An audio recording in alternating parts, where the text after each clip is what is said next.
Welcome back, friends. Today is Tuesday, and we are reading Chapter 7 of Junie B. Jones' Aloha-ha-ha. She just went snorkeling, and she got scared of the eel and the jellyfish, and she took her next picture for her photojournal. So we will see what happens today. Day 4. Dear First Grade Journal, I am writing this page on a stupid dumb tour bus. Stupid dumb tour bus is the grown-up word for there is nothing but old people on this thing. We are going on a nature hike. A nature hike is when you look at plants and birds and scenery. I cannot think of a worse activity. Mother said I will get some good pictures today. Big whoop. From Junie B. I do not want to be here. I closed my journal and I did a huff. This stupid dumb bus trip is taking forever, I grumped. Mother and Daddy rolled their eyes, because we hadn't actually left the parking lot yet. I kept on grumping. Then finally, the bus door closed and we started to go. A man in the front seat picked up a microphone. Aloha, he hollered. All of the bus people sat there real silent. Then a few of them said aloha back at him, only way quieter. The man laughed. Oh, come on, you can do better than that. Aloha, he hollered again. And so this time more people said it, but they still weren't loud enough for him. I guess because we went through that same nonsense for five more minutes. I tapped on Mother. This guy is getting on my nerves, I said. Shh, she said back. I looked at Squeezer. Being shushed is getting on my nerves too, I said.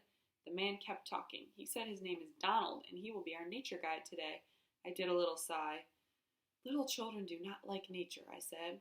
Donald kept on blabbing. He said we were on our way to a beautiful rainforest, and we will see some of the most spectacular scenery in the world. I covered my face. Little children hate spectacular scenery, I said. Donald went on. He said we will see gorgeous flowers and magnificent trees and beautiful birds of all colors. I did a loud groan. Can this situation get any boringer? I said. An old man in front of me heard me say that. He peeked his head over the seat, real friendly. He said his name was Harold, and he was 88 years young. When you get to be my age, spectacular scenery is as exciting as it gets, he said. I sighed again. That's not much to look forward to, Harold, I said. Daddy quick leaned over, and he told me to please find something to do. Then he gave me my camera and said to take a picture of the people on the bus. I waited till we stopped at a light. Then I stood in the aisle, and I took a picture. Click, click. Says Day 4, a bus full of old people. I sat back down.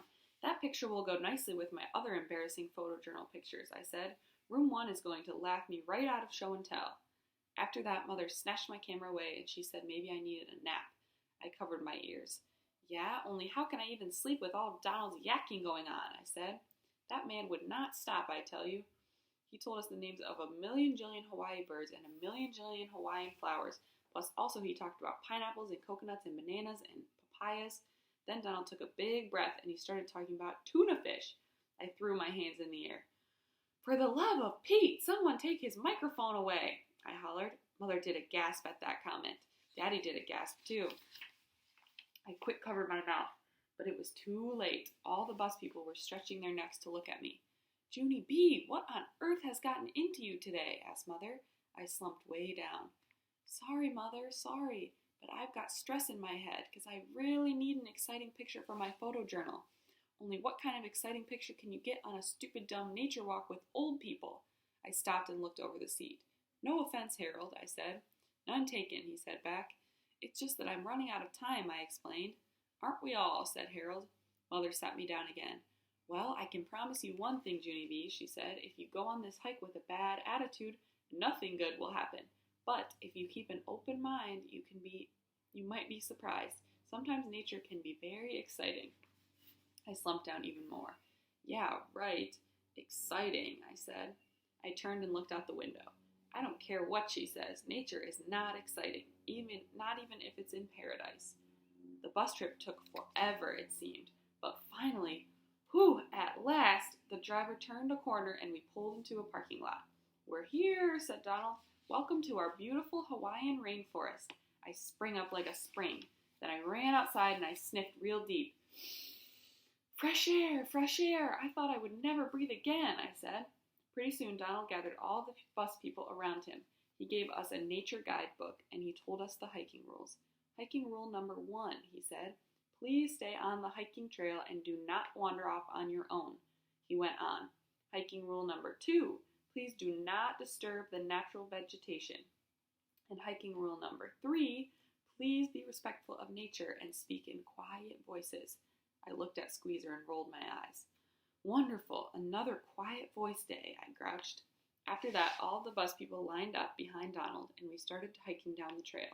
It was slow as molasses, I tell you, on account of every 2 seconds people kept stopping to look at stuff. Just plain old normal stuff, I mean, like plants and flowers and trees. Finally, I got frustration in me. Okay, folks, keep it moving. We've seen it all before, I called. Daddy quick scooped me up and he sat me on a rock. Then he waited for the other bus people to pass by. And big surprise, I got scolded again. He said if I can't behave myself, we will go back to the bus right now and we will sit there until all the people come back. Is that what you want to do, Missy? He said. Huh? Is it? I made a grump face. No, Daddy, I said. I don't want to do any of this stuff. I wish we could do something exciting, because I've already seen flowers in nature before. Just then, Mother picked up a flower that was lying on the trail. Oh, but you've never seen a flower quite like this, Junie B, she said. Look how beautiful this is. It looks like a big red powder puff. She stuck it in my hair. Then she took out a mirror to let me see. I stared at myself, very admiring. Whoa, I said. I look stunning. Mother laughed. Yes, you do, she said. This would make a really cute picture. My face got brighter. Hey, yeah, I said. This could be the first cute picture of my whole entire photo journal. I quick got my camera and I held it way out in front of me. Then, click, click, I took a picture of my very own self. Now that one is a keeper, I said. Here's her picture. It says, I am stunning, with the flower in her hair. After that, all of us started hiking again, only this time I was the slowpoke, because I kept picking up powder puff flowers and sticking them in my hair. Pretty soon, my whole head was full of those beautiful things. I stuck extra ones in my pockets and my shirt buttons and my shoelace holes, and I looked down at Squeezer and smiled. Nature is being a little bit fun, I said. I smiled bigger. Who knew? Chapter 8 is called Clicking. Come back tomorrow, Wednesday, to hear Chapter 8. After that, we only have one more chapter left, and we will be done with our third Junie B. Jones book. See you all tomorrow.